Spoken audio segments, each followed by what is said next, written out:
जाहाथे अराय सम रायजो राजाफ्रा लुबैबानो 12 मासे फैनानै बिबार बावनो हायो आरो बिथांमोननि साफ्रोमनिबो उनथिंजाय मोनसे बिथांमोननि गुसुङै जिउ खौरां बेवहाय लिरनाय थागोन जेरावनोखि रायजोफ्रा बिथांमोनखौ फरायनानै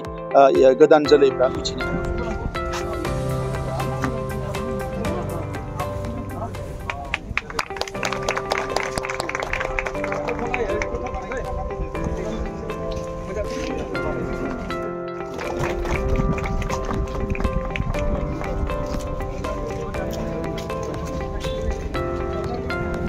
बिटिआरनि इयान डक्टर निरज सारियारि बिथांनिसिम साबायखर थाबाय आरो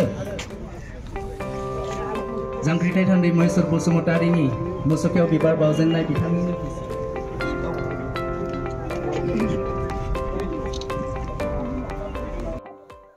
जोङो जोबोद मोनसे मोजां खामानि मावनायखौ जोङो नुनो मोनदों बयबो जे बेवहाय रौता ओनसोलनिफ्राय बर' माहारिनि गोलाव समनि हारिखौ आबुं महरै दाफुंनाय हारिखौ रैखाथि होनायनि जांख्रिथायाव बाहागो लाबोनाय जोंनि बै समनि बर' थुनलाइ आफादनि दैदेनगिरि सोरबां सुबुं बिहुराम बर' बिथां लोगोसे जोंहा दुलाराय बर' फरायसा आफादनि मोनसे समनि गोख्रों दैदेनगिरि आफादगिरिबो जाबोनाय आरो एमएलए जाबोनाय करेन्द्र बसुमतारी आरो दुलाराय बर' फरायसा आफादनि मोनसे समनि सासे गोख्रों दैदेनगिरि महेश्वर बसुमतारी बिथां साथामनि मुसुखाखौ दिनै मोनसे पार्कआवनो गायसननानै दिनै बेखेवनाय जादों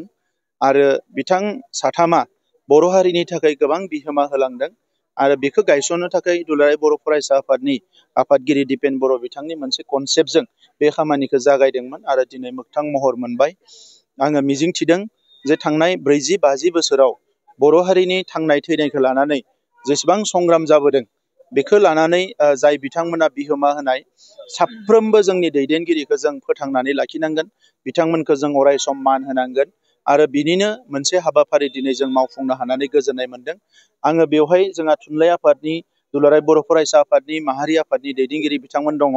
आं बिथांमोनखौ खावलायदों जे बिथां साथामनिबो जिउ खौरांनि मोनसे आबुं जारिमिन लिरनानै बरननांगौ फैबाय थानाय समाव होमब्लासो गोदान जोलैया मिथिनो हागोन जे बिथांमोना बोरैहाय सेक्रिफाइस खालामदोंमोन गावनि न' बांफोरखौ गारनानैब्लाबो फेमिलिखौ दसे सम दोनथ'नानैबाबो हारिनि थाखाय जेरैबायदि मावदोंमोन भलेन्टारिलि बेसेबां माने हार्ड मोनसे सिचुवेसनाव बिथांमोना मावलांदोंमोन बे बाथ्राफोरा हारिनि गोदान जोलैनि थुलुंगा जानानै थागोन। दा नंखायनो बिथांमोननि आबुं जारिमिन लिरनायनि थाखाय दिनै बिथांमोनखौ खावलायदों लोगोसे नैबे पार्कआ दिनैनि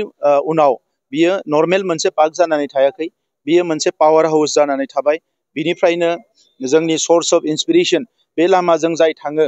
बियो बेवहाय हाबनो लुबैगोन बिबार बावनो लुबैगोन दा नंखायनो बियो 12 मासे खुला थानाय आरो बेबायदि बेबस्था थानायनि थाखाय आरोबाव 1 कोटि रां होनानै पार्कनि गुबुन खामानिखौ डेभेलप खालामनो थाखाय जोङो थांखि लादों आरो नैबे बोसोरावनो आङो बे पार्कनि थाखाय आरोबाव 1 कोटि थाखा सेंसन होगोन जेरावनोखि जोंनि साथाम हिर'खौ जाहाथे अराय सम रायजो राजाफ्रा लुबैबानो 12 मासे फैनानै बिबार बावनो हायो आरो बिथांमोननि साफ्रोमनिबो उनथिंजाय मोनसे बिथांमोननि गुसुङै जिउ खौरां बेवहाय लिरनाय थागोन जेरावनोखि रायजोफ्रा बिथांमोनखौ फरायनानै गोदान जोलैफ्रा मिथिनो हागोन।